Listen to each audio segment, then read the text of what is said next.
بسم الله الرحمن الرحيم. الحمد لله رب العالمين، والصلاة والسلام على سيد الأنبياء والمرسلين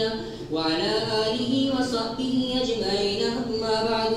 فإن أصدق الحديث كتاب الله، وأحسن الهدي هدي محمد صلى الله عليه وسلم، وخير الأمور عواتبها، وشر الأمور محدثاتها، وكل محدثة بدعة، وكل بدعة ضلالة، وكل ضلالة في النار. وبالسند المتصل بدنا إلى الشيخ الجليل المحقق الكبير المفكر العظيم الأديب الكامل الخطيب البليغ الخليفة الجليل، ونموذج لأسلافنا وأكابرنا، وحفيد لحكيم الإسلام، وخليفة لخطيب الإسلام،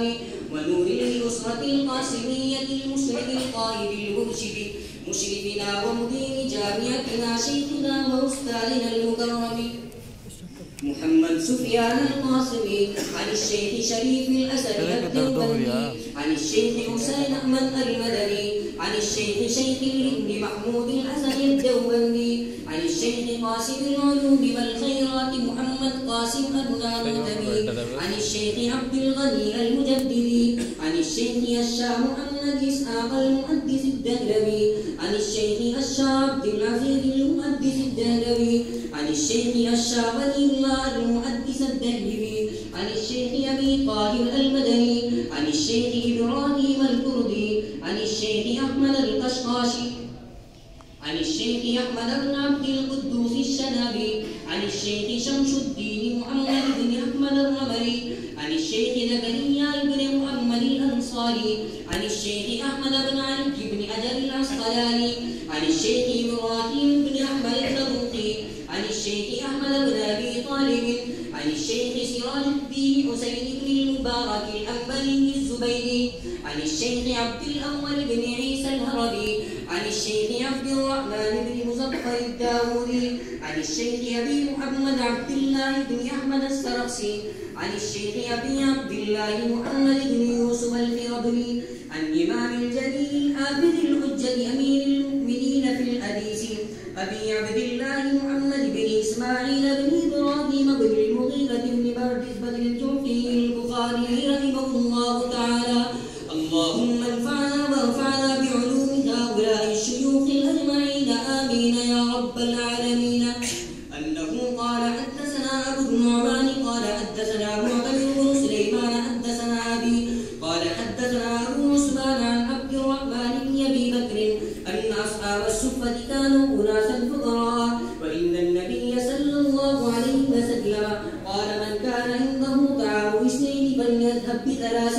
وإن أربع فخامس أو سادس، وإن أبا بكر جاء بثلاثة، وانطلق النبي صلى الله عليه وسلم بعشرة، قال فهو أنا بابي وأمي، ولا أدري هل قال وامرأتي وخادم بين بيتنا وبيت أبي بكر، وإن أبا بكر تعشى عند النبي صلى الله عليه وسلم، ثم لبس حيث سلي بالعشاء، ثم رجع فلبث حتى تعشى النبي صلى الله عليه وسلم، فجاء بعدما قضى من الليل ما شاء الله. قالت له امرأته وما أبسك عن أخيافك، أو قالت زيتك، قال أفما عشيتهم؟ قالت أبوا حتى تجيء فنعرجوا فأبوا. قال فذهبت فاختبأت، فقال يا أنثر، فجدع وسب، قال كلوا لا هنيئا لكم، فقال والله لا أطعمه أبدا، وأيم الله ما كنا نأخذ من لقمة إلا ربا من أسفلها أكثر منها. قال شبعوا وصارت أكثر مما كانت قبل ذلك، فنظر إليها أبو بكر فإذا هي كما هي أو أكثر، فقال لامرأته يا أخت بني فراس ما هذا؟ قالت لا، وقرة عيني هي الآن أكثر منها قبل ذلك بثلاث مرار. فأكل منها أبو بكر فقال إنما كان ذلك من الشيطان